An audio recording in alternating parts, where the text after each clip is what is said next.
7장으로 넘어갔는데 6장은 제가 주일 예배를 통해서 다 해드릴 것입니다. 오늘 이제 7장을 우리가 공부할 건데 처음에 산상순 하기 전에 서두에 내가 여러분에게 말씀을 드렸어요.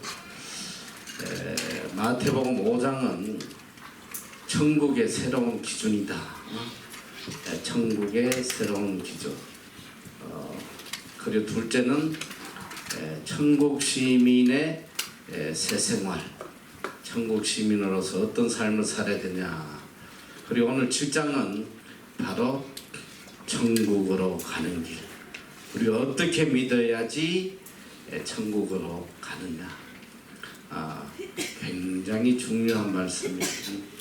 이게 산상순의 이제 결론이 7장에서 나오는데, 자, 우리가 항상 천국 가는 날까지 마음속에 새겨야 되는 것이 뭐냐면, 내가 어디에 기준을 맞추고 살아가느냐. 이게 너무 중요한 거예요.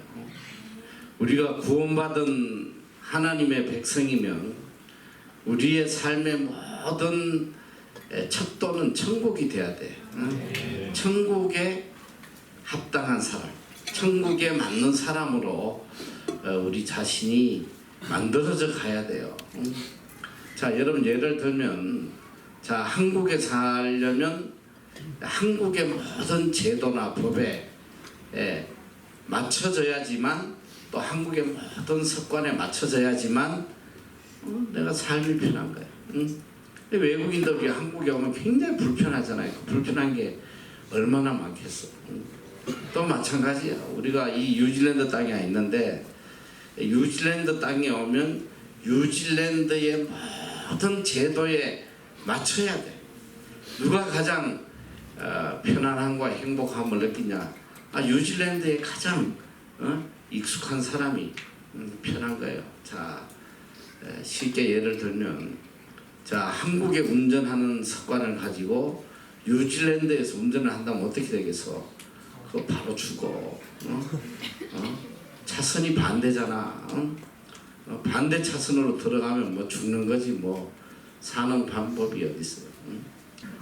여러분, 우리가 이 뉴질랜드에 오면 뉴질랜드의 법에 맞는 사람. 이 이민자들이 이제 뉴질랜드 오기 전에 얼마나 준비를 하는지 몰라. 이민 오기 전에 학원도 다니고 말이지. 뭐 제일 준비하는 게 뭐냐? 영어. 가서 말이 통해야 될 거 아니야.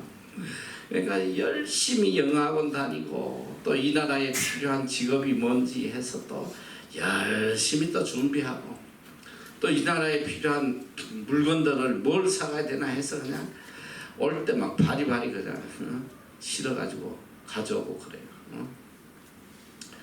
오늘 정말 우리가 천국 갈 사람이라면, 정말 여러분 마음에 나는 앞으로 천국 갈 사람이다, 천국 시민이다, 지식적으로 알면 안 돼. 정말 내가 천국 시민이라고 생각하면 오늘 이 땅의 삶의 초점이 천국에 맞춰져 있어야 된단 말이에요. 어떻게든 하늘나라에 합당한 사람으로 거기에 맞추려고 애를 써야 돼요. 자, 우리가 지금 이 산상순을 공부하지만, 산상순은 처음부터 끝까지 오직 천국을 가르치고 있어요. 천국. 그리고 예수님이 이 땅에 오셔서 복음을 처음 전하실 때 바로 천국 복음을 전파하셨다. 입을 열어서 처음으로 가르치게 천국 복음을 전파하셨다. 그리고 예수님이 십자가에 달려 돌아가시고 부활하시고 40일 동안 이 땅에 계시면서 뭘 하셨냐? 사도행전 1장에 보면 하늘나라의 일을 가르치시더라고요. 하늘나라에. 이 땅의 일이 아니고 하늘나라에. 오늘 그래서 참 그리스도인이 누구냐? 모든 초점을 천국에 맞추고 살아야 돼. 천국에 합당한 사람. 이게 믿는 사람이야. 만약에 내 삶이 천국에 맞춰져 있지 않다면 거짓이에요. 우리 신앙이 거짓이란 말이에요. 평생 신앙생활하면서도 맨날 세상에 출세할 거, 세상에 뭐 이룰 거 뭐 여기에다가 온 마음을 다 쏟고 말이지. 그것도 부족해서 내 힘으로 이루지 못하는 것들 어떻게든 하나님의 도움을 받아서 이 땅에 내 꿈을 이루려는 이 거짓된 신앙, 이게 다 샤머니즘이에요. 샤머니즘. 기독교를 가장한 거짓된 샤머니즘이란 말이에요. 신앙은 그런 게 아니에요. 하나님은 여러분의 이 땅에 여러분의 뜻을 이루어지는 그런 분이 아니에요.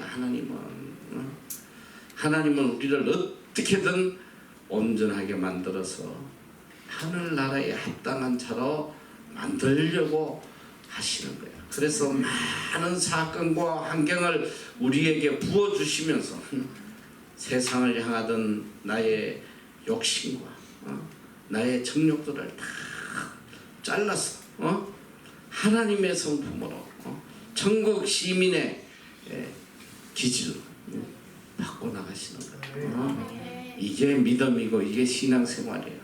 그래서 오늘 우리가 이제 이 산상수훈을 공부하면서 철저하게 천국 중심, 하나님 중심으로 자신을 만들어 가야 된다. 그게 어떻게 보면 참 이 바꿔가는 과정이 쉽지는 않아. 한국 사람이 뉴질랜드 사람처럼 되어가는 과정이 쉽지는 않단 말이야. 꺾어야 될 것이 너무 많아요. 언어도 바꿔야지, 생활 습관도 바꿔야지. 저는 한 25년이 넘게 살아도 아직도 적응이 안 돼.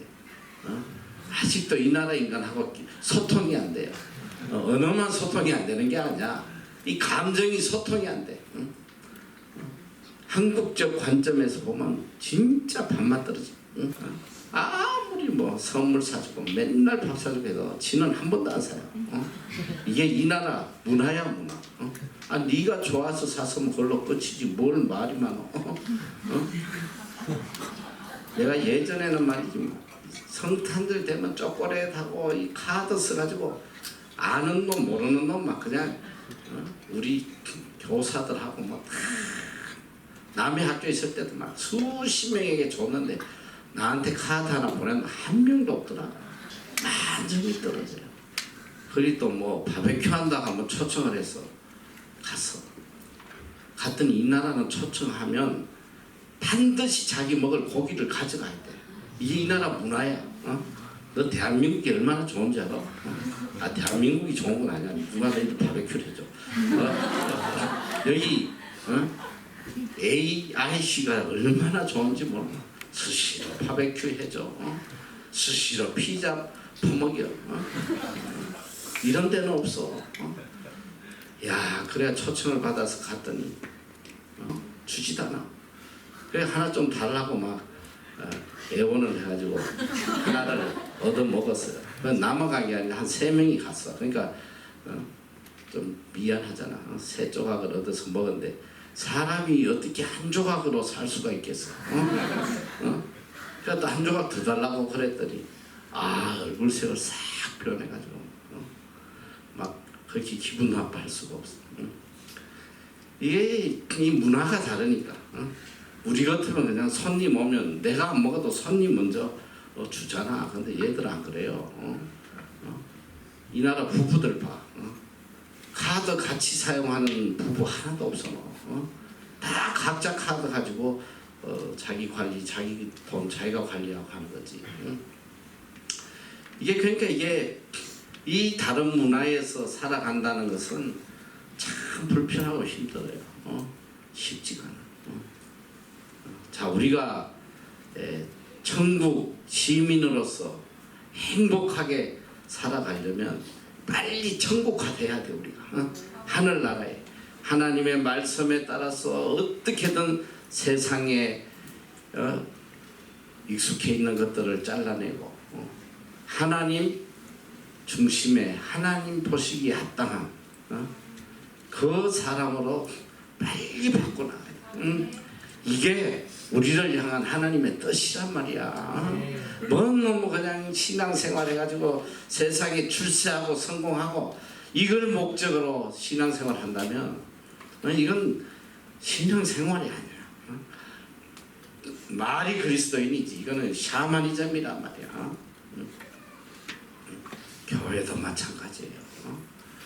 교회가 천국을 가르치고 하나님의 성품을 가르쳐야지 자꾸 세상 축복을 빌어주고 세상을 자꾸 가르치면 이거는 누가 그러더라. 목사는 양복 입은 무당이라고. 그렇게 되면 안 되겠지 교회가. 그래서 오늘 우리의 마음은 온전히 천국에 포커스가 맞춰져야 된다.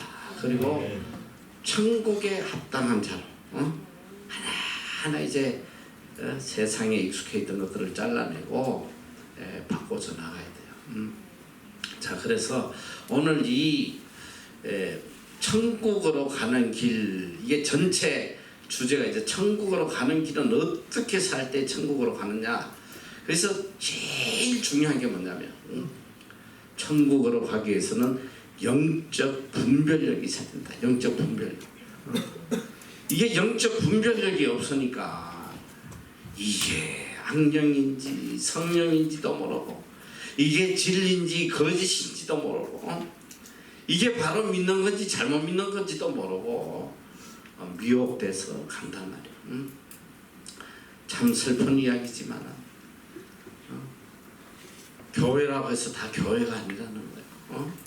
기독교라고 해서 다 기독교가 아니에요. 이 목회자들이 가르치는 거는 정반대 거꾸로 서로 정반대로 가르치는 사람들이 얼마나 많은지 몰라요.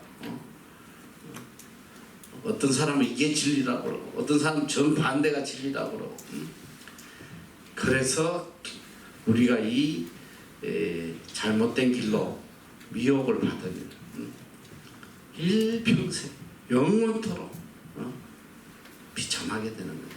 그래서 특별히 이 7장은 결론적으로 예수님께서도 십자가에 달려 돌아가시기 직전에 가장 중점적으로 강조하신 말씀이 뭐냐면 말세에 거짓 사도를 조심하라는 거짓 가르침, 미혹되지 말라는 거, 깨어 있으라는 거. 오늘 또 주님께서 이 영적 분별력에 대해서 아주 강하게 말씀을 하세요. 그런데 이제 첫 번째 보니까 제일 먼저 강조하시는 게 뭐냐면 비판을 하지 말라는 거예요. 비판. 자, 여러분이 이제 우리가 비판에 대해서 말씀을 이제 상고를 할 텐데 먼저 잘 알아야 될 것이 비판하고 분별은 달라. 비판은 뭐냐? 비판은 어디에서 일어나느냐면 그 원인이 교만함, 교만함과 미움에서 나오는 게 비판이에요. 정욕. 이 비판은 미움과 교만에서 나오는 악한 속성이야. 근데 이 분별은 아주 영적인 거예요. 이게 선인지 악인지 구분하는 거. 이제 분별에서 뭐가 나오냐면 올바른 분별에서 나오는 게 바로 책망과 권면이야. 자, 이 비판은 미움에서 정오에서 나오는 것이지만은 책망과 권면은 사랑에서 나오는 것이다. 이걸 여러분이 잘 구분해야 돼요. 아니 목사님들 맨날 설교 시간에 비판하잖아. 겉으로 보면 다 비판 같으나 그게 어디서 나오느냐? 이게 책망인지 권면인지 아니면 비판인지. 똑같은 똑같은 말을 해도 이게 비판일 수가 있고 사랑에서 연유된 책망, 권면일 수도 있다. 그래서 우리가 비판을 하지 아니하고 올바른 책망과 권면을 하기 위해서 가장 우선되는 것이 뭐냐면 이 분별력이에요. 분별력. 이 올바른 영적 분별력이 없으면 뭐가 옳고 그런지 몰라. 비판을 하는 게 뭐냐?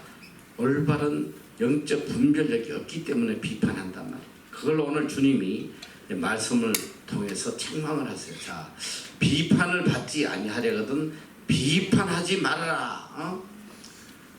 판단하지 말라는 거잖아. 비판은 판단.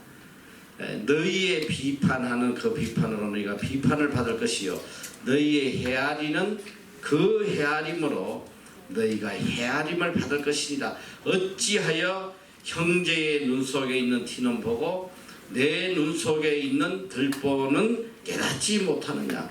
보라, 내 눈 속에 들보가 있는데 어찌하여 형제의 말하기를 나로 내 눈 속에 있는 티를 빼게 하라 하겠느냐. 외식하는 자여, 먼저 내 눈 속에서 들보를 빼어라. 그 후에야 밝히 보고 형제의 눈 속에서 티를 빼리라. 여기 이제 나오는 비판과 관련된 두 가지 단어가 티와 들보예요. 티와 들보. 자, 이제 그건 좀 이따 얘기하고, 자, 비판에 대해서 비판은 어떤 영향을 미치냐. 이제 보니까 비판을 하면 일단 세 사람이 죄에 빠지게 된다.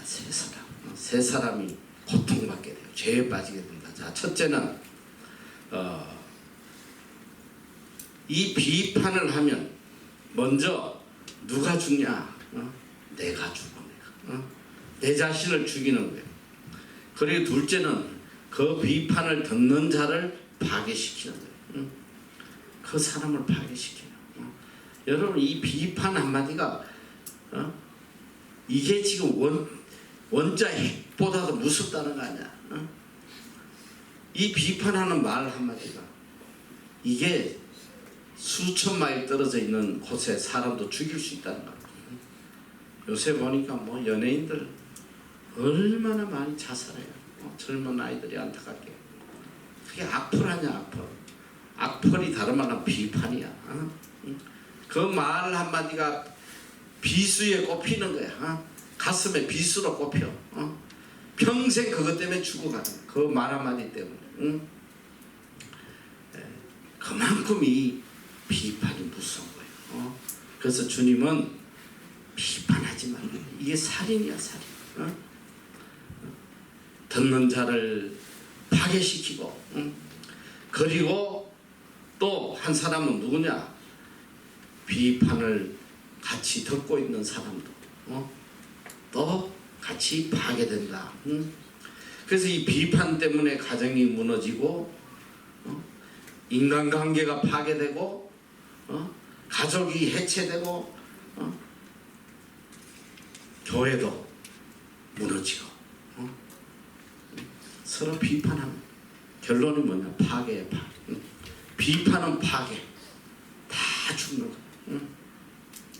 그래서 절대로 네가 죽지 않으려면, 네가 파괴당하지 않으려면 비판하지 마라. 그러니까 이 주님이 말씀, 모든 말씀은 꼭 보면 상대를 위한 것 같은데 그게 아니라 나를 위한 거란 말이야. 계명이 뭐야? 율법이 뭐냐면 상대를 지키기 위한 게 아니라 나를 지키기 위한 하나님의 사랑이야. 십계명, 야, 이 뭔 십계명을 만들어가지고 이렇게 삶의 자유를 그냥 속박하고 이러냐? 없으면 좋겠다. 십계명 없으면 너희들 오래전에 다 죽었어. 살인하지 말라. 살인하지 말라. 이게 있어가지고 너희들이 안 살인 당하고 사는 거야. 안 그래? 응?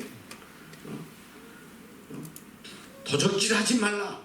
이 말이 있기 때문에, 이 계명이 있기 때문에 알톤에 아직까지도 니네 스마트폰이 보존되는 거란 말이야. 성경에 이 말씀 보셔봐. 알토 형제 자매끼리 다 훔쳐갈 거야. 다 팔아먹었어.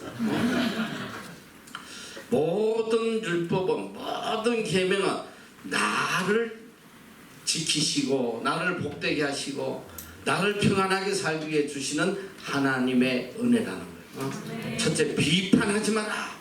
비판은 뭐냐면 상대를 죄인으로 정죄하는 거예요. 정죄. 다른 말로 하면 정죄하지 말라는 거예요. 오늘 이 비판하지 말라, 이거는 문법적으로 보면 명령형이에요. 그런데 명령형이면서도 현재 시제야. 현재 시제. 이건 뭐냐? 계속 우리 삶 속에 끝없이 진행돼 가고 있는 일들이란 말이야. 우리가 알게 모르게 이 비판하는, 타인을 정죄하는 일을 얼마나 하는지 몰라. 사실 뭐 저도 목사라고 맨날 책망만 하고 고명만 하는 게 아니야. 나도 내 자신도 모르게 그냥 정죄하고 막 비판하는 경우가 얼마나 많은지 몰라. 이게 죽을 때까지. 우리의 이 육의 속성이야, 속성. 그래서 항상 깨어서 비판하지 않으려고 애를 써야 된다.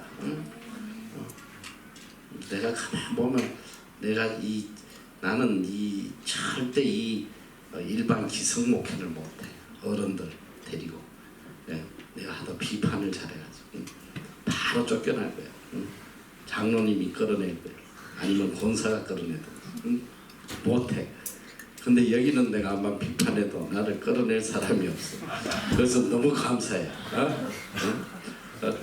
자, 그래서 비판받지 아니하려거든. 비판하지 말라는. 근데 이게 놀라운 게 뭐냐면 정죄하지 마라. 네가 정죄받지 않으려면, 이게 놀라운 말씀이거든. 이 비판받지 않는다, 이 단어는 커리마티라는 말인데, 이거 뭐냐? 너가 비판받지 아니하려거든. 이 받지 아니하려거든이 뭐냐면 바로 호의가 없는, 전혀 용서가 없는 하나님의 심판을 이야기하는 거예요. 이 단어가 전혀 호의가 없는, 전혀 긍휼이 없는 하나님의 심판을 가르치는 단어예요. 크리마티. 그러니까 우리가 누구를 정죄하면, 그러니까 이 비판을 정죄로 생각하면 돼. 누구를 정죄하면 바로 내가 하나님으로부터 용서함을 받지 못하는 심판을 받게 된다. 그러니까 절대로 비판하지 마라. 정죄하지 말라는. 자, 왜 우리가 비판하면 안 되느냐? 그 이유가 뭐냐? 첫째, 오늘 우리는 무엇이 옳고 그런지를 판단할 능력이 없기 때문에 우리는 절대로 무엇이 옳고 그런지 판단할 수 없어. 내가 볼 때 분명히 죄는 저게 잘못돼서, 그런데 하나님이 바라보실 때는 그것이 선일 수도 있다, 이 소리야. 내가 살아오면서 그런 걸 참 많이 체험했어요. 나는 분명히 이렇게 봤는데 그게 아닐 때가 많더라고. 인간은. 그 대표적인 게 뭐냐? 이 민수기 12장 1절 이하에 보면 모세가 구서 여인을 취하는 장면이 나와. 이방 여자를 취해, 자기 것으로. 그런데 지금 이 이스라엘 민족이 가나안 땅을 가면서 철저하게 지켜야 될 게 뭐냐면 섞이지 말라는 거예요. 이방인들하고 섞이지 마라. 우상 섬기는 이방인들, 우상 섬기는 문화. 그래서 하나님께서 이스라엘 민족이 가나안에 들어갈 때 제일 먼저 주신 내용이 뭐냐? 가나안 땅에 가면 그 땅의 모든 걸 다 진멸해라. 진멸. 호흡이 있는 자는 다 죽여. 짐승까지 다 불태우고. 왜 우상을 섬기던 그 더러운 것을 침범하게 하지 마라. 거룩해라. 아니 그렇게 이방인들하고 하나 되면 안 되는데, 아니 이 영적 지도자가 이방 여자를 데려다가 그냥 자기 여자로 취하고. 그러니까 분명히 모세의 누나 미디암이 또 모세의 형 아론이 볼 때 틀린 거야. 큰일 났네, 큰일 났어. 어떻게 영적 지도자인 모세가 이런 죄를 지어? 이건 말이 안 돼. 이 민족을 구하기 위해서는 이거 안 돼. 그러면 모세를 비난해요. 어떻게 영적 지도자가 이런 죄를 짓느냐. 그런데 여기 성경에 보니까 모세가 구스 여자를 취하였더니 그 구스 여자를 취하성으로 미디안과 아론이 모세를 비방했다. 비판했다. 그런데 하나님의 반응은 너무 놀라운 거예요. 하나님께서 그와는 내가 대면하여 명백히 말하고 엄밀한 말로 아니하며 그는 또 여호와의 형상을 보겠거늘 너희가 어찌하여 내 종 모세 비방하기를 두려워하지 아니하냐. 하나님이 진도하셨어. 진노하시고 어떻게 된지 알아? 미리암은 문둥병자가 되고. 우리는 몰라요. 무엇이 옳고 그런지 판단할 수가 없어.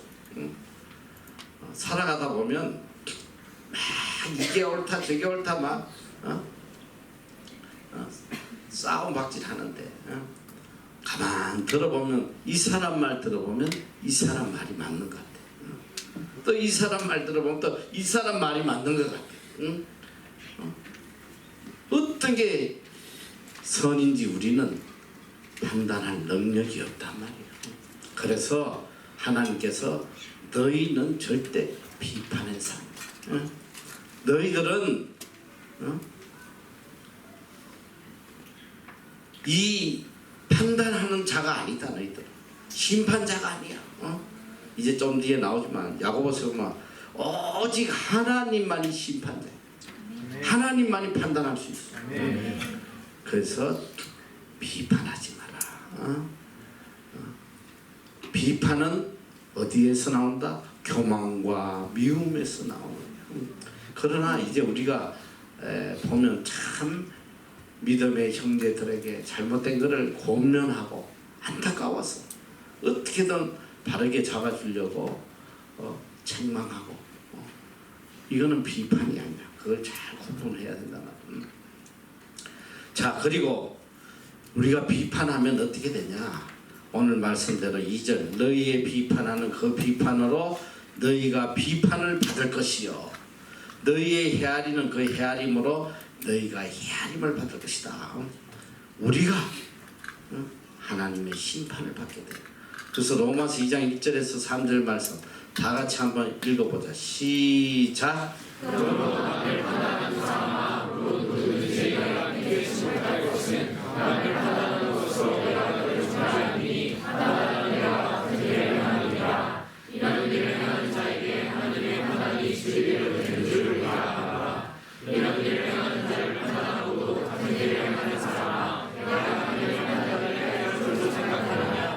우리가 누구를 판단하면 내가 핑계치 못할 것은 어떤 이유도 있을 수 없는 거예요.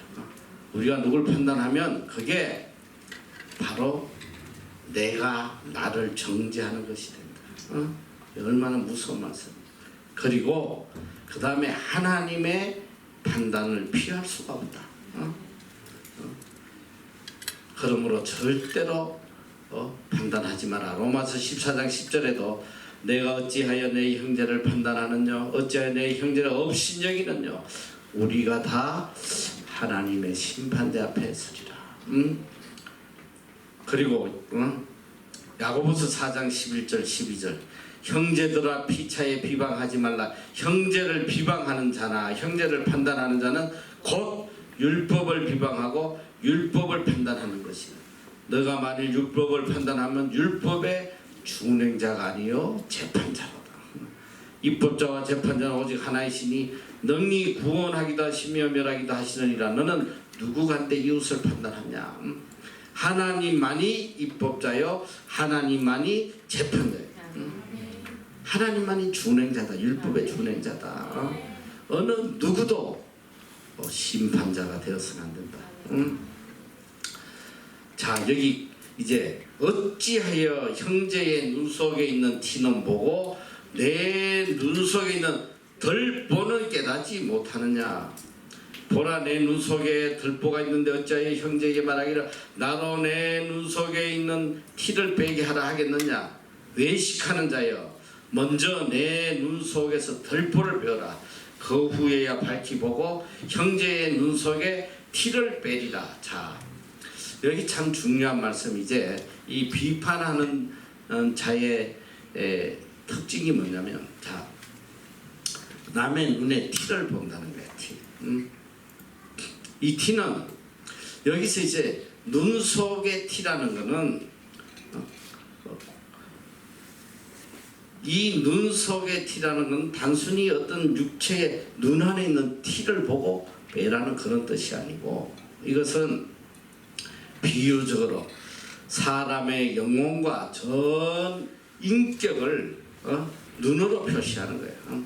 그러니까 이 우리의 삶 속에 조그만 허물, 티 같은 조그만 잘못을 보고 지적하는 거, 이게 눈 속에 있는 티다, 이렇게 이야기해요.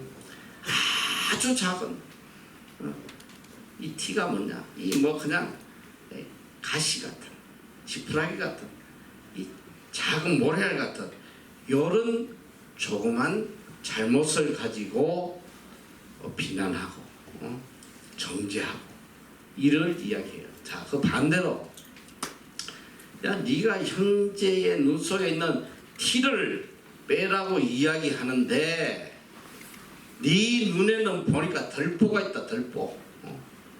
이거는 헬라어로 도코스라는 말인데, 이건 무슨 뜻이냐면 영적으로 들보가 있다. 야, 눈에 들보. 눈이 얼마나 커서 들보가 있겠어요. 들보는 집 기둥을 말하는 거야. 큰 기둥. 집을 받쳐주는. 이건 뭐냐? 내 눈 속에 들보가 있다는 것은 내 인격에, 내 신앙에, 내 삶 속에 진리를 거스릴 만큼 큰 허물을 가지고 있다. 여기에 나오는 이 헬라의 토코스라는 단어는 바로 이런 뜻이에요. 하나님의 뜻을 거스릴 만큼 큰 허물, 하나님의 말씀, 진리를 대적할 만큼 큰 허물이 너 속에 들어있다는 거예요. 자, 그래서 자, 비판하는 사람, 형제의 티를 보고 비판하는 사람의 특징이 뭐냐? 내 인격에, 내 이 영적인 부분에 진리를 거스리는, 진리를 대적하는 그런 악한 것이 나를 지배하고 있다. 자, 왜 비판을 하느냐? 비판하고 정죄하는 이유가 뭐냐? 내 눈에 들보가 있기 때문에 그래. 이 진리를 거스리는 그런 악한 것이 나를 지배하고 있는 동안 이게 선인지 악인지도 구분할 수 있는 능력이 없단 말이야. 그러니까 맨날 비판하는 거야. 구분을 못하니까 계속 비판하는 거야. 지 생각에 따라서, 지 마음에 들지 않으면 그냥 비판해. 그런데 이제 주님이 하시는 말씀이 뭐냐? 자, 비판하지 마라. 너희가 비판하지 않는 삶을 살려면 제일 먼저 해야 될 게 내 눈에 들보를 빼라는 거야. 들보를 빼라. 이 들보를 빼지 않으면 안 된다는 거야. 이 눈에 들보를 먼저 뺀 다음에 형제의 눈에 티를 보아라, 이 소리야. 이 말은 바로 내 속에 있는 교만과 악함과 거짓된 것들, 하나님의 말씀을 대적하는 이 악한 것들을 빼내야 돼. 그러기 위해서 제일 먼저 해야 되는 게 뭐냐? 회개해야 돼요. 정결해야 되는 거야. 회개하고 정결하게 되지 않으면 절대로 형제의 잘못된 것을 구분할 수가 없어. 내 눈에 들보를 가지고 보면 다 틀렸어. 안 틀린 인간이 하나도 없어. 눈에 들보가 딱 맞고 있는데 뭐가 보이겠어.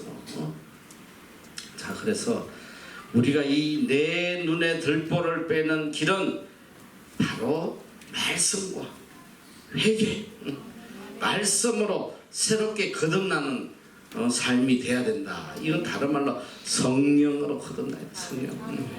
본어게인, 말씀으로 다시 태어나는 이 삶이 되어야 된다. 그리고 자, 그래서 골로새서 3장 16절 보면 아주 중요한 말씀이야. 다 같이 한번 읽어보자. 시작.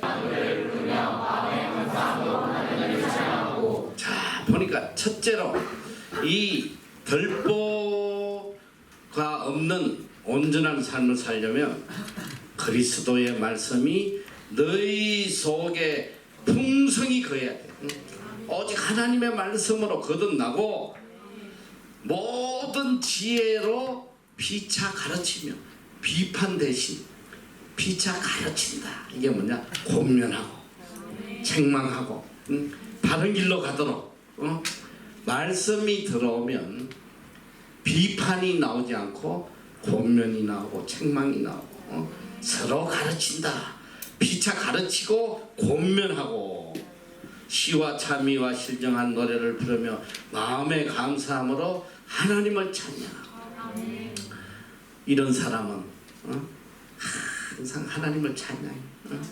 항상 서로 가르치고 권면하고 하나님을 찬양하고 이런 삶을 살게 된단 말이에요. 데살로니가 전서 5장 11절도 보면 그러므로 피차 권면하고 피차 덕을 세우기 위를 너희가 하는 것 같이 해라. 데살로니가 전서 2장 11절 너희도 아는 바와 같이 우리가 너희 각 사람에게 아비가 자기 자녀에게 하듯 권면하고 위로하고 경계하노니 아버지가 자녀에게 권면한다. 아버지가 자녀에게 잔소리하는 거에는 사랑 때문에 하는 거야. 어떤 애비가 자식이 그냥 정오가 일어나가지고 저 때려잡아 미워가지고 그냥 막 비난하고 막 그런 부모가 어디 있어? 아비가 자식에게 책망할 때는 거기는 사랑에 연유된 거다. 오늘 우리 그리스도인은 비판 대신 오직 말씀으로 서로 권면하고 덕을 세우는 이런 삶을 살아야 된다. 자, 그런데 오늘 어쨌든 이 마태복음 7장에 이 영적 분별력에 있어서 주님이 제일 먼저 하신 말씀은 뭐냐면 비판하지 말고 네 눈에 들보부터 빼어라. 이게 뭐냐? 영적 분별력, 올바른 분별력을 가져야 되는 첫 번째 조건이 뭐냐면 이 눈 안에 있는 들보를 빼야 돼. 내 신령에 있는 들보를 빼내야지만 올바른 분별력을 가지는 거야. 이게 가로막고 있으면 하나님의 말씀에 대항하는 이 악한 것이 나를 가로막고 있으면 어떻게 올바른 분별을 하겠어? 자, 첫째 이제 주님이 내 눈에 들보를 먼저 제하고 그 다음에 주시는 말씀이 바로 이 말씀이 나와요. 6절에 보니까 다 같이 읽어보자. 시작. 거룩한 것을 내리지 말며 너희 주를 대접해 dom지 말라. 저희가 그것을 발로 밟고 우리 뼈를 붙여 살아가리라. 자, 바로 이제 들보를 빼고 분별하라는 거야. 분별한 거. 분별해라. 거룩한 것을 개에게 주지 말며 너희의 진주를 대접해 던지지 말라. 저희가 그것을 밟고 돌이켜 너희를 찢어 상할까 염려하라. 자, 이제 분별을 해야 돼. 올바른 판단력을 가지고 분별을 해야 돼. 자, 거룩한 것을 분별하고 진주를 분별해야 돼. 거룩한 것은 뭐냐? 천국 복음을 이야기하는 거야. 천국 복음. 진주는 뭐냐? 진리의 말씀, 천국 복음 진리의 말씀을 구별해라. 먼저 나를 가리고 있던 나의 이 영적인 분별력을 흐리게 하고 있는 들보를 빼내고 난 뒤에 이제 말씀으로 충만하게 되어서 무엇이 거룩한 건지 무엇이 더러운 건지 이걸 잘 구분하라는 거예요. 거룩한 것을 함부로 취급하지 마라. 여기 보니까 거룩한 것을 개에게 주지 마라. 거룩한 것을 개에게 주지 마라. 이 말이 뭐예요? 그런데 이 개는 사실 가장 인간하고 친밀한 게 개야. 거의 뭐 가족이잖아. 얼마나 개를 사랑해. 특히 이 나라 뭐 그런 말이 있어. 제일 높은 사람이 개, 그 다음에 여자, 그 다음에 남자 이러더라. 개권이 인권보다 높아. 이 나라에서 개권 건드리면 너희들 죽어. 그런데 불구하고 성경은 이 개를 가장 더러운 것으로 비유를 하고 있어. 가장 천박하고 가장 더러운 상징이 개야. 가장 친밀하고 가족같이 지내면서도 너희들 한번 봐봐. 동물 이름 송아지, 그리고 고양이. 야, 송아지가 새끼냐? 그래, 새끼구나. 송아지 새끼 하면 말이 안 되지. 야, 고양이 새끼 욕처럼 들려 안 들려? 들을만 하지. 어우, 저 아름다운 새 새끼. 얼마나 어쨌든 개자에다가 뭘 붙이면 이건 다 욕이 되는 거야. 제일 사랑하면서 개를 그렇게 우습게 여겨. 자, 이게 뭐냐면 개는 성경에서는 무엇을 의미하냐면 배도자야. 이단, 진리를 거스리는 자들. 이걸 개에 표현하고 있어요. 배도자. 그래서 지금 말세의 제일 큰 문제가 뭐냐면 진리를 대적하는 이 거짓 사도, 이 배도자, 이게 다 개야. 개로 표현되어 있어. 개로. 그런데 이제 너희가 영적 분별력을 가지고 먼저 말씀으로 풍성하게 된 다음에 이 거룩한 것을 구분해서 개에게 주지 마라. 이 말은 뭐냐면 이 진리의 말씀이 지금 제일 큰 문제가 이 말세의 거짓 사도들이 이 진리를 짓밟고 이 진리를 가지고 하나님의 사람들을 다 파괴시키는 그런 역할을 하고 있단 말이에요. 얼마나 무서운지 몰라요. 이제 이 7장을 통해서 이제 영상도 보여주고 지금 어떻게 돌아가는지 보여줄 텐데 지금 대표적인 뭐냐, 기독교 탈을 쓰고 목사의 탈을 쓰고 진리를 짓밟고 있는 이런 무리들이 너무너무 많아요. 이제 한 다음 시간쯤 내가 할지 모르겠는데 대표적인 게 뭐냐면 WCC야. WCC, 에큐메니카, 세계교회협의회라는 이 WCC를 우리 한국에서 몇 년 전에 개최했어요. 총회를.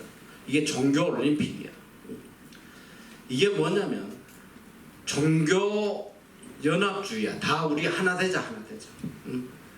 다 같은 거다. 종교는 다 같아. 우리 서로 하나 되자. 불교도 하나 되자. 천주교도 하나 되자. 천도교도 하나 되자. 남녀 호령개교도 하나 되자. 샤머니즘도 하나 되자. 전 세계 모든 종교가 우리가 하나 되자고 손잡는 운동이야.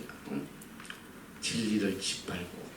이게 WCC가 얼마나 무서운지 이제 곧 여러분에게 이 정책을 알려줄 거야. 그런데 지금 한국에 교단의 반 이상이 이 WCC에 가입돼 있어. WCC를 주도적으로 이끌어간 게 누구냐?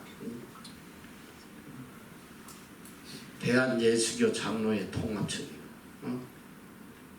그 회장이 누구냐? 김사만 목사거든.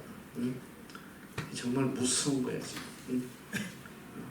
거기에 조인한 교회들이 교단이 어쨌든 수십 개. 내가 이제 WCC에 가입한 교단들하고 이제 아마 다음 시간에 하게 되지 않겠나.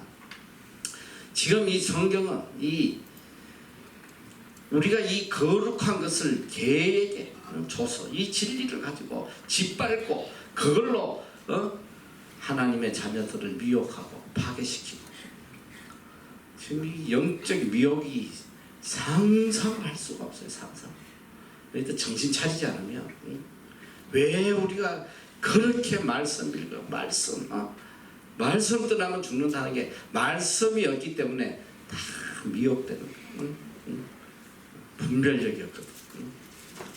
말씀이 없으면 깨달을 수가 없어요. 자, 진주를 돼지 앞에 던지지 말라. 이 성경에 가장 천박한 동물을 개와 돼지로 비유하고 있어요.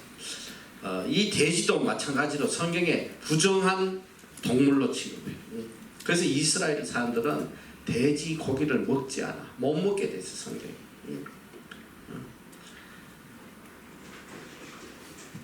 이 돼지는 다른 말로 자기 배만 채우는 거지 사도, 양을 잡아먹는, 양을 위해 죽는 것이 아니고 사자나 이리가 오면 양을 버리고 도망가는 이런, 그리고 양들을 통해 자기 배만 채우는, 자기의 탐욕만 채우는 이런 거지 사도를 성경은 돼지로 비유하고 있습니다. 왜요? 얼마나 그런 거짓 목자들이 많으노. 교인들 헌금 그냥 착취해가지고 지폐를 채우고 말이지. 자기는 누리고 말이지. 참 내가 이런 이야기 하기 뭐하지만 한국의 수많은 교회들, 큰 교회들 집회 다녀보면 이 목회자들이 거의 프로골프 수준이야. 프로골프. 한국에서는 골프 한번 치면 얼마야? 최소 30만. 얼마나 골프를 많이 쳐서 프로골프 수준이 됐다. 저도 집회 가면 그런 제안을 많이 받아. 오신 김에 한번 돌고 가라고. 돌긴 뭘 돌아. 저는 개인적으로 그래. 내가 목회자로서 어떻게 교인들이 피눈물 흘려서 하나님께 구제 선교를 위해서, 복음을 위해서 바친 그걸 가지고 내 배를 채우겠냐 이 소리야. 그건 할 수 없는 거야. 참 사도는 뭐냐? 참 목자는 양을 위해서 자기 생명을 내어놓는 게 참 목자예요. 양을 착취해가지고 내가 누리고 산다면 이건 참 목자가. 그런 거 하나만 봐도 알아. 누리고 살면 그거 하나만 봐도 안단 말이야. 내가 어릴 때 우리 목회자들의 모습은 정말 어느 교인이 하나 뭐 먹을 거 하나라도 가져오면 바로 들고 그냥 날라. 어디로 나오냐? 가난한 자들, 굶는 자들, 어떻게 자기 입에 넣지 않고 교인이 뭐 선물 가잖아. 바로 가서 나눠주고 그들을 챙기고. 이게 목자거든. 양의 것을 착취해서 배를 채우는. 그래서 성경은 이걸 거짓 사도를 이거 돼지라고, 개와 돼지로 표현하고 있어요. 그래서 베드로후서 2장 10절에 보면 육체를 따라 더러운 정욕 가운데 행하며, 자기 정욕대로 사는 거야. 정욕대로 주관하는 이를 멸시하는 자들. 주관하는 이가 누구야? 하나님. 하나님을 멸시하고 정욕 가운데 살아가는 이들은 특별히 형벌하실 줄을 아시느니라. 이들은 담대하고 고집하여 떨지 않고 영광 있는 자를 해방하거니와. 이걸 이제 베드로후서 2장 22절에는 이렇게 표현해. 참 속담에 이르기를 개가 거토하였던 것에 돌아가고 돼지가 씻었다가 더러운 구덩이에 도로 누웠다 하는 말이 저희에게 응하였다. 바로 이 거짓 사도들을 돼지와 개로 성경은 이야기하고 있습니다. 배교자들, 이단들, 거짓 목회자들 자기의 배속을 쳐. 결국 이 개나 돼지는 어떤 짓을 하냐? 거룩한 천국 복음 진리를 무가치하게 여기고 짓밟고 파괴시키고 이 복음을 따르는 자들을 상하게 하고 이들이 하는 짓들. 그래서 지금 주님은 너희들이 이 영적 분별력을 가지고 거룩한 것, 진주, 이거를 잘 구분해서 그들이 이 거짓 사도들이 이단들이 거짓 목회자들이 이걸 짓밟고 이용하게 놔두지 말라는 거예요. 그런데 지금 뭐냐? 이게 영적 분별력이 없으니까 이 거짓 이단들, 배교자들, 거짓 목회자들이 마음껏 진리를 훼손하고 짓밟고 하는데 동조하고 있는 게 누구냐? 동조하고 있는 게 바로 다 교인들이라 이 소리야. 한국교회 반 이상이 WCC에 가입해가지고 추종하고 말이야. 어느 정도 영적 분별력이 무너졌냐면 너 이제 한번 WCC에 내가 실체를 보여줄게. 이 정말 상상을 초월해.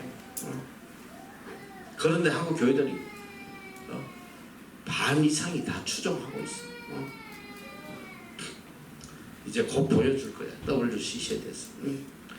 그래서 오늘 결론은 뭐냐면 우리는 영적 분별력을 가지고 무엇이 진리인지 무엇이 복음인지 이걸 바로 깨달아서 이 거짓 사도들이 이걸 짓밟지 않도록 해야 되는 것이 오늘 우리의 사명이에요. 진리에 바로 서지 않으면 같이 진리를 짓밟는 거야. 큰일 나요. 데살로니가 후서 2장 1절에서 17절까지 상세하게 여기에 대해서 내용이 나오는데 이게 너무 많으니까 내가 조금만 읽어줘. 3절부터 몇 절만 읽어주는데 자 봐. 누가 아무렇게 하여도 너희가 미혹하지 말라. 먼저 배도하는 일이 있고 저 불법의 사람 곧 멸망의 아들이 나타나기 전에는 이러지 아니하리니 저는 대적하는 자라 범사에 일컫는 하나님이니 숭배함을 받는 자 위에 뛰어나 자존하며 하나님 성전에 앉아 자기를 보여 하나님이라 하나니라. 내가 너희와 함께 있을 때 이 일을 너희에게 말한 것을 기억하지 못하느냐. 저로 하여금 저희 때에 나타나게 하려 하여 막는 것을 지금도 너희가 하느니 불법의 비밀이 이미 활동하였으니 지금 막는 자가 있어 그 중에서 옮길 때까지 하리라. 그때 불법한 자가 나타나니 주 예수께서 그 입의 기운으로 저를 죽이시고 강림하여 나타나심으로 패하시리라. 자, 그 다음에 9절 굉장히 중요한 말. 악한 자의 임함은 사단의 역사를 따라 모든 능력과 표적과 거짓 기적과 불의의 모든 속임으로 멸망하는 자들의 이 말이니 이는 저희가 진리의 사랑을 받지 아니하여 구원함을 얻지 못합니다. 이러므로 하나님이 유혹을 저희 가운데 역사하게 하사 거짓 것을 믿게 하시면 진리를 믿지 않고 불의를 좋아하는 모든 자로 심판을 받게 하십니다. 하나님께서 진리를 좋아하지 않으면 이 불의에 유혹되게 내버려 두신단 말이에요. 그렇게 비참하게 되는 거예요. 그래서 우리가 철저하게 말씀에 서서 진리 안에 살아야 돼요.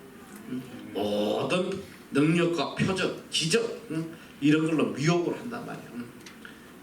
이거 내가 다음 시간에 더 철저하게 다시 이제 하는데, 자 그리고 자 이 말씀을 주시고 이제 영적 분별력을 가지고 이 거룩한 것과 진주를 구분해라. 그리고 하시는 그 다음에 주시는 말씀이 이게 놀라운 말씀이야. 너희 이 말씀으로 인해서 모든 사람이 미혹되는 거야.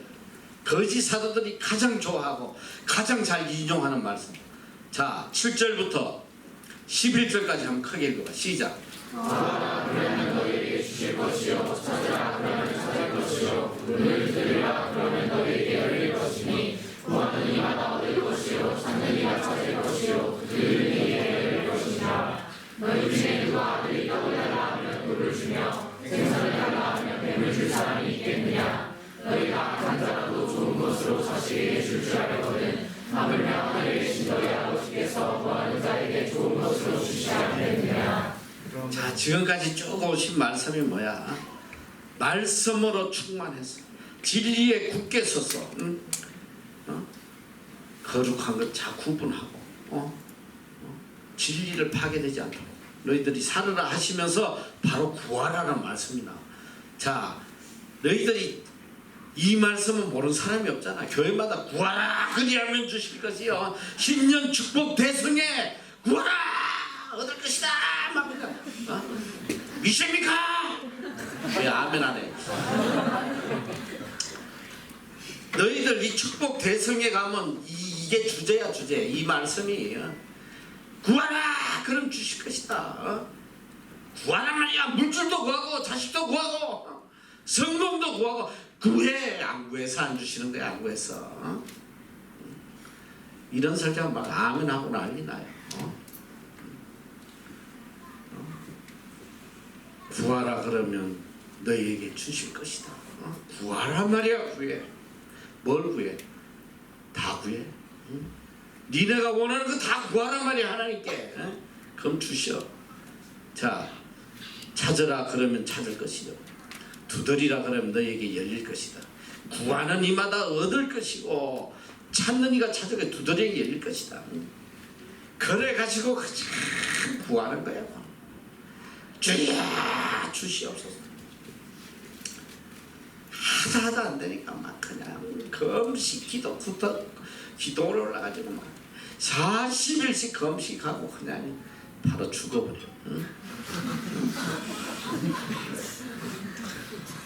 나 그런 사람 종종 봤어. 40일 동안 구하다가 죽었어. 응답도 못 봐. 기도원에 한번 가봐. 금식하면서 막 돼지 목 따는 소리로 막 그래. 산이 진동하도록. 그 내용 들어봐. 다 주시옵소서야. 주시옵소서. 자 구해라. 근데 구하라고 하는데 뭘 구하라고 그랬냐. 이걸 목적을 알아야지. 도대체 이 주님이 말씀하시는 구하라는 거 뭘 구하라고 하셨겠나? 뭘 구하라고 하셨을 것 같아? 뭐라고? 그의 나라와 그의 또 분별력 또. 자 지금부터 잘 들어. 이 구하라는 헬라어는 아이테오라는 단어에 아이테오 구하라. 이 동사는 이 구하라는 동사는 딱 한 군데 서 있는 동사야. 이건 아무거나 구할 때 서 있는 동사가 아니야. 이 쿰란 문서 가장 이 성경에 대해서 많은 정보를 제공하는 쿰란 문서에 의하면 이 아이테오라는 동사는 어떤 걸 구할 때 사용되는 동사냐? 오직 하나님의 지혜를 구할 때, 하나님의 지혜를 구할 때 사용하는 동사다. 그리고 또 이걸 다른 말로 표현을 해놨는데 이렇게 돼 있어. 이 아이테오라는 동사는 오직 하나님의 은혜로만 얻을 수 있는 그 어떤 것, 오직 하나님의 은혜로 내 인간의 노력과 인간의 어떤 도움으로 인해서 얻어지는 것이 아니고 오직 하나님의 은혜로만 주어지는 그 어떤 하나님의 지혜, 응? 세상의 것, 인간의 노력으로 가질 수 있는 그런 물질과 뭐 명예와 이런 걸 구할 때 쓰는 동사가 아니야. 이건 영적 강구할 때 하는 동사인데, 자 이제 이 동사가 어떤 의미를 가지고 있는지는 이제 성경 분절에 나타난 거죠. 자, 그 다음에 이제 찾으라라는 동사는 제테오라는 동사인데, 이것은 끊임없이 진실되게 계속 이렇게 강구하는, 행동화된 실천적 강구를 의미하는 내용이다. 그러기 두더리라는 단어, 크루오라는 단어인데,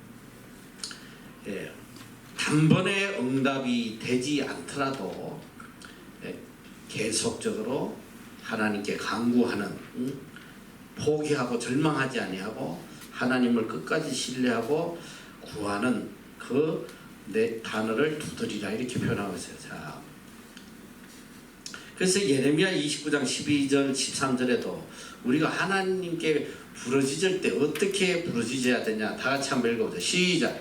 너희는 내게 부르짖으며 와서 내게 기도하면 내가 너희를 들을 것이요 너희가 전심으로 나를 찾고 찾으면 나를 만나리라. 어떻게 찾으라? 전심으로, all your heart, 온 마음을 다해서 끝없이 계속 간구할 때에 하나님은 응답하신다 이렇게 말씀하겠어요. 자, 그런데 아무리 구해도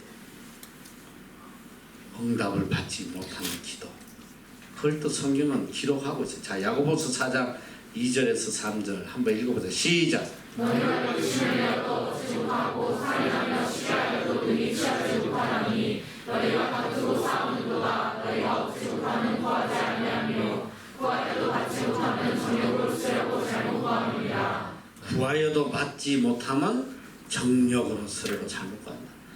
전심으로 구해서 그런데도 얻지 못해. 정욕으로 전심으로 구하면, 내 욕심을 채우기 위해서 하나님에게 막 40일 금식 기도하고 악을 쓰고 전심을 다해 악을 써도 응답을 받을 수 없다. 정욕으로 구하면. 자, 그 다음에 굉장히 중요한 말씀이에요. 이걸 목회 거짓 사도들이 인용한단 말이야. 너희가 악한 자라도 좋은 것으로 자식에게 줄 알거든. 하물며 하늘에 계신 너희 아버지께서 구하는 자에게 좋은 것을 주시지 않겠느냐. 아니 아무리 악한 부모도 자식에게 좋은 걸 줘요. 그러니까 너희 중에 누가 아들이 떡을 달라는데 야 떡 먹으라 하고 돌 주는 부모가 어디냐. 생선을 달라는데 뱀을 줄 사람이 어디 있겠냐. 아무리 악한 자라도 자식에게 좋은 걸 주는데 어떻게 하나님께서 너희에게 좋은 것으로 주시지 않겠느냐. 그러니까 우리가 하나님께 구하면 무조건 좋은 것으로 주셔. 그러니까 구하란 말이야. 남친도 구해. 구하면 좋은 남친으로 주셔. 키 185,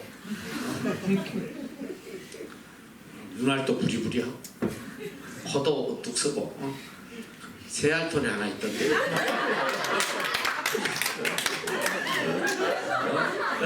새알의 표준 모델이 하나 있어. 힘도 좋고 버섯으로가 뭐 부족하네.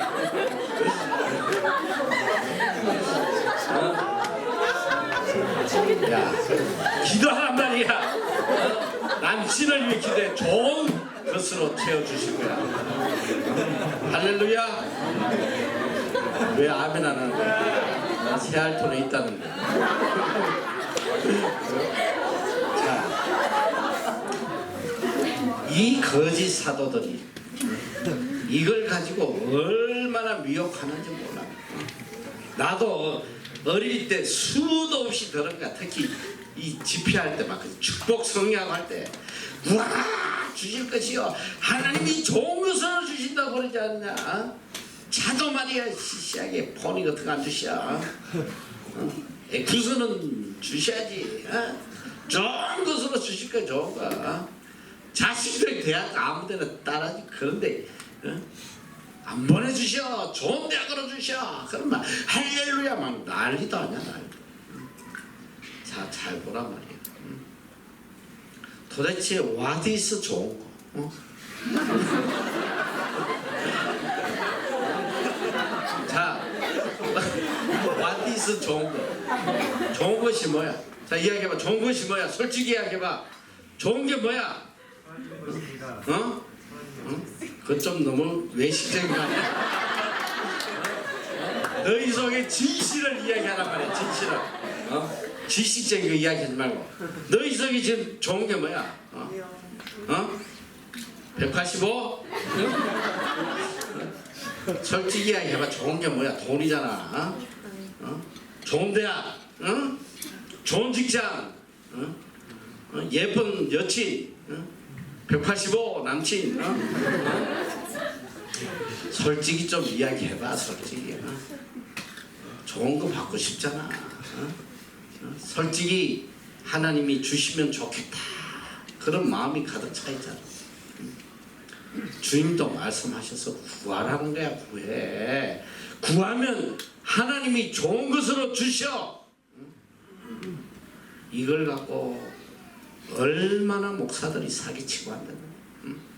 다 미혹돼가지고.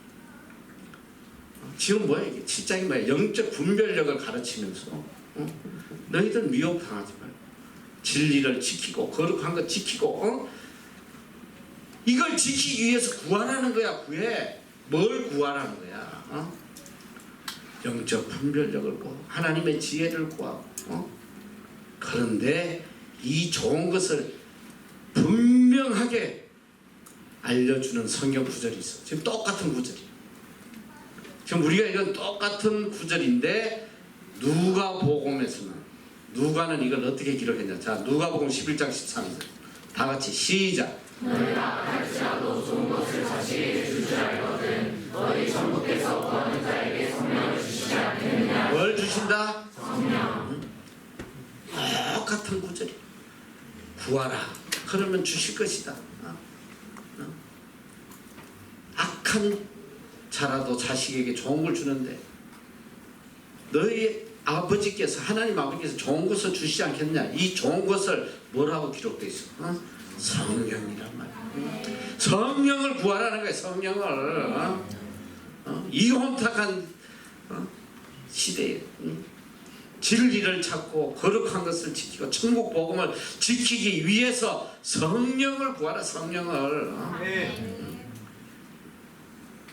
성령을 구하라. 그런데 구하라는 성령은 안 구하고 맨들 썩어질 시래기 같은 그냥 배설물 같은 세상 것만 구하고 앉아 있습니다. 참 주님이 보시면 얼마나 통탄스럽겠어.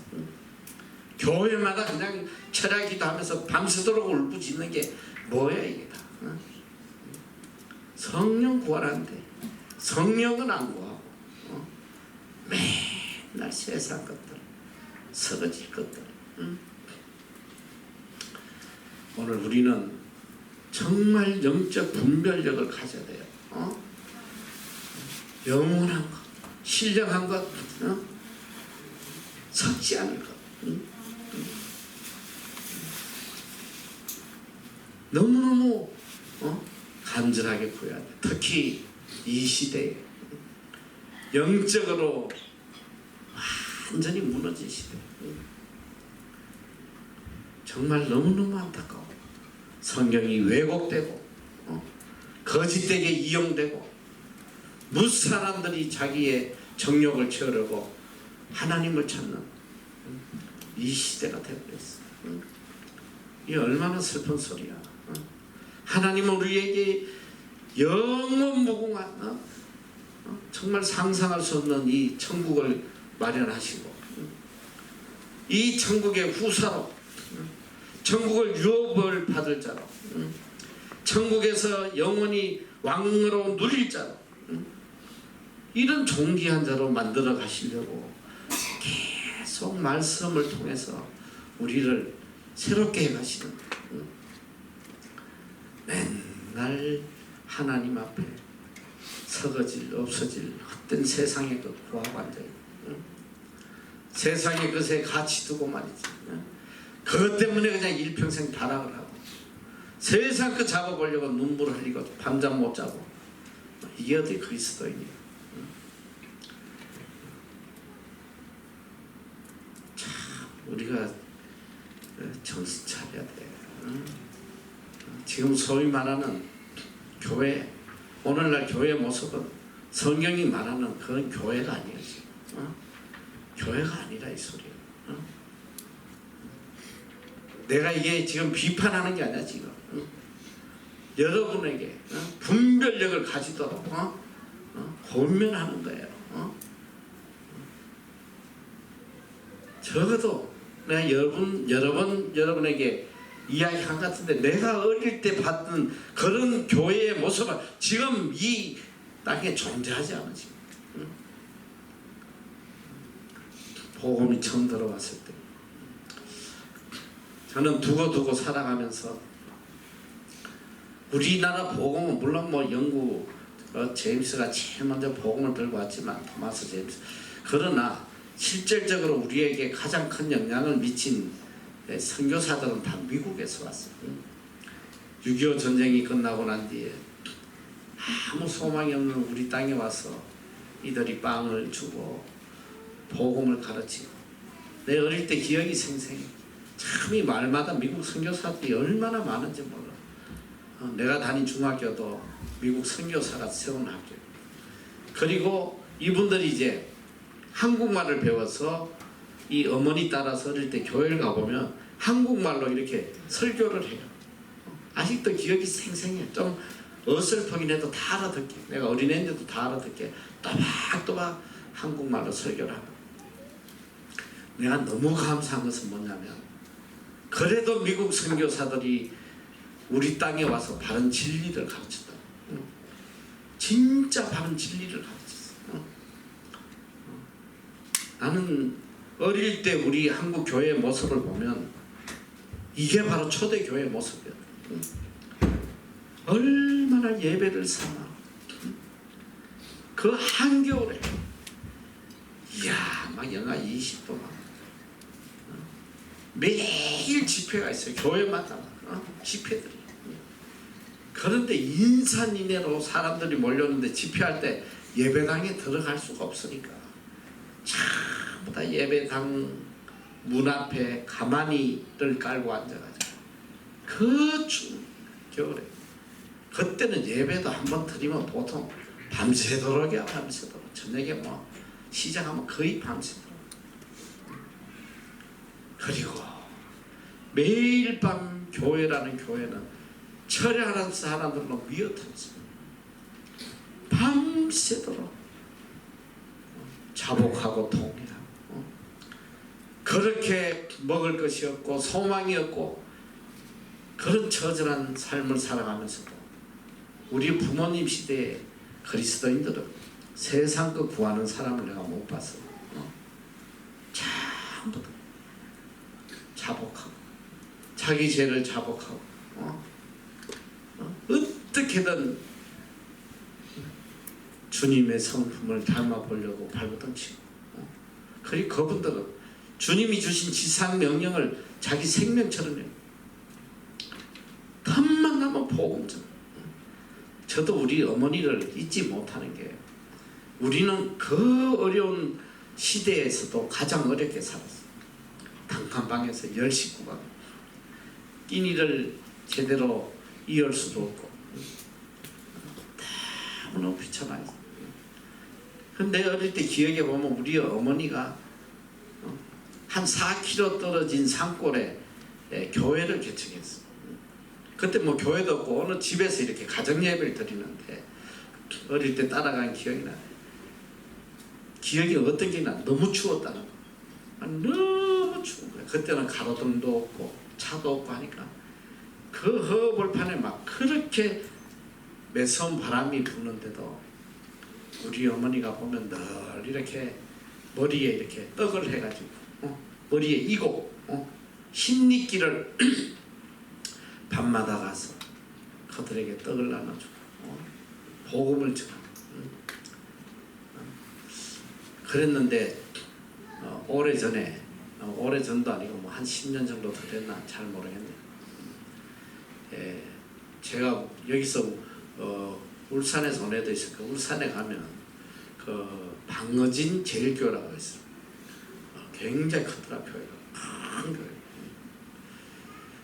근데 내가 그 교회 집회를 이제 초청을 받아서 갔는데 그 전에 어떤 일이 있었냐면 그 교회 목사님 대회분이 어떻게 알았는지 난 그게 너무 신기해요. 이분들이 어떻게 알았는지 서울에 사는 우리 어머니를 찾아왔어요. 이분들이 자기들이 꼭 한번 찾아뵙고 인사를 감사를 드리지 않고는 못 견딜 것 같아서 찾아왔다고 하는데 그 교회 사모님이 누구냐면 우리 어머니가 그 마을에 처녀 때 복음을 전했어. 참으로 우리 어머니에게 복음을 들었던 사람이고 그 목사님은 누구냐면 우리 어머니가 늘 가서 말씀을 복음을 전하는데 이제 혼자 힘으로 못 전하니까 그 우리 마을에 이 성경학교가 있어. 성경학교에 공부하고 있는 전도사를 하나 예배 때 데려갔대요. 가서 그 전도사가 이제 또 같이 복음을 전하고 하는데 이 전도사가 말씀은 안 전하고 여자하고 눈이 맞아가지고 그래서 이제 말씀을 전하다가 어떻게 이 인연이 된 거예요. 이렇게 서로 해서 결혼을 했어. 그래서 그분들이 이제 신학을 마치고 목사가 돼가지고 했는데 얼마나 성공적으로 목회를 하는지 한 뭐 3,000명 되나 교회가 뭐 너무너무 잘 되어서 불금절도로 그래서 거기 가서 이제 내가 한번 집회를 했는데 거기 가서 그분들에게 내가 알지 못했던 우리 어머니에 대한 이야기를 참 많이 들었어요. 그분이 그런 이야기를 하더라고. 이 청년들을 어떻게든 그 신리길 되는 데서 데려다가 주일날 예배를 드리게 하고 이제 예배를 마치면 이제 또 신리길을 가야 되는데 그때만 해도 뭐 밥을 먹을 형편이 안 됐어요. 점심은 뭐 다 굶고 이런 때인데 우리 어머니가 항상 그 청년들을 예배 마치고 되면 우리 단칸방에 데려와서 꼭 밥을 해서 먹였다. 그래서 그때 봤더니 우리가 형제가 많아요. 7남매인데 자기들이 이제 밥을 먹으러 왔더니 전부 다 우리 형제들이 이렇게 그 음식을 바라보고 있었다. 근데 우리 어머니가 단호하게 다 쫓아내. 나가라. 눈에 안 보이게 나가 있어라. 그러고 그 청년들 먼저 항상 밥을 해 먹였는데 그때 참 자기 그 마음이 아팠다고 그래요. 보니까 먹을 게 없구나. 우리를 먹이시는구나. 이걸 느꼈다고 그래요. 그러니까 그때 우리 어머니 시대 때 생각을 하면 정말 먹을 거 없고 가진 거 없어도 복음을 전한다. 복음 전하는 일이라면 정말 아낌없이 다 내놓고 오직 천국 만나면 다 천국 소망 하나님 이야기. 교회 가서 밤새도록 다 눈물로 철야 기도하면서 오직 천국 소망하고 사는 천국. 오늘 교인들 만나서 천국 이야기하는 교인이 어디 있어 너? 목회자들도 만나서 천국 이야기하는 목회자 찾아보기 어려워. 시대가 이렇게 바뀌었단 말이야. 그러나 중요한 건 아무리 시대가 변해도 하나님의 말씀은 변하지 않아. 주님이 가르쳐 주신 이 천국 복음은 절대 변하지 않는 거예요. 오늘 우리는 세상이 다 그렇게 세상적으로 흘러갈지라도 우리는 이 주님이 가르쳐 주신 이 복음, 이 산상순에 가르치시는 이 천국 복음, 이걸 그냥 생명처럼 붙잡고 이 말씀을 지키고 따라가야 돼. 그리고 이 혼탁한 시대 얼마나 혼탁한지 뭐. 지금 제일 문제가 뭐냐 지금. 우리 MBC 애들이 여기를 떠나면서 나한테 수많은 애들이 한 이야기가 뭐냐. 한국 가서 어떤 교회 가야 돼요? 내가 어떻게 알아? 네가 알아서 가야지. 네가 가서 잘 판단해. 그 교회가 정말 천국을 가르치는지. 천국 가르치지 않는다면 가면 안 되지. 잘 판단해. 여기서 배운 대로. 오늘 우리는 천국 복음 붙잡고 살아야 돼. 그리고 구하란 말이야. 성령을 구해. 분별이다. 영적 분별. 무엇이 참 진리고 무엇이 참 천국 복음인지. 거룩한 것. 진주. 이것을 구별할 수 있는 능력을 달라고 간절히 구하란 말이야. 이제 이 뒤에 나오는 말씀은 이제 뭐 충격적입니다. 거짓 사도들이 어떤 짓을 해서 우리를 미혹하는지. 이제 다음 시간에 이어서 WCC의 실체와 또 현 시대의 이 영적 상태를 말씀을 통해서 다시 공부를 하겠습니다. 자, 기도하겠습니다.